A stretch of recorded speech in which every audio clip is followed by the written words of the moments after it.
ओही दिन खेबो सुन के हमहू जहरिया। Presented by SK Raj films and music गौरवमा चौक। Music by DJ Umesh.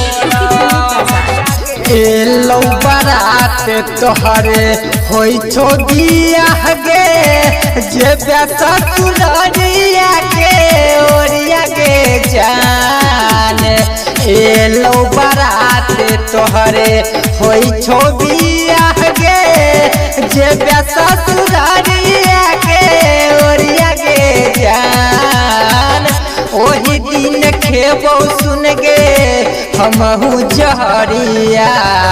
डोलिया जे उठतो भोर हरिया गे जान। ओही दिन खेबो सुन गे हमहू जहरिया। डोलिया जे उठतो भोर हरिया गे जान।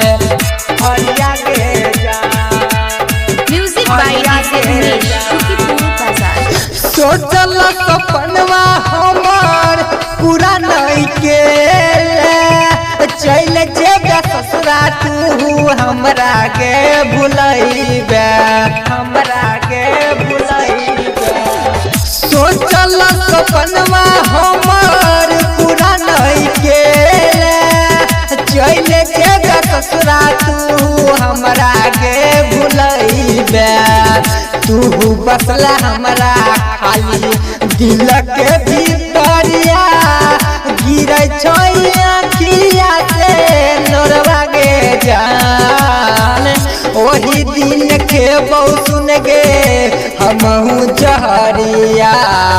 डोलिया जे उठतो भोर हरिया गे जान। ओही दिन खेबो सुन गे हमहू जहरिया। डोलिया जे उठतो भोर हरिया गे जान। हरिया गे जान। Music by DJ Umesh.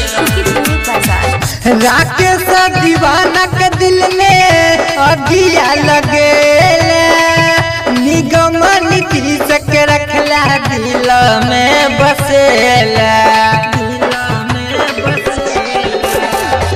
Rakesh Deewana के दिल में अगिया लगे नीतीश निगम के रखला दिल में बसेला। गोविंद गोरैया कहो शादी के दिन में देखब नहीं रातिया के जरिया के जान। ओही दिन खेबो सुन गे हमहू जहरिया। डोलिया जे उठतो भोर हरिया गे जान। ओही दिन खेबो सुन गे हमहू जहरिया। डोलिया जे उठतो भोर हरिया गे जान।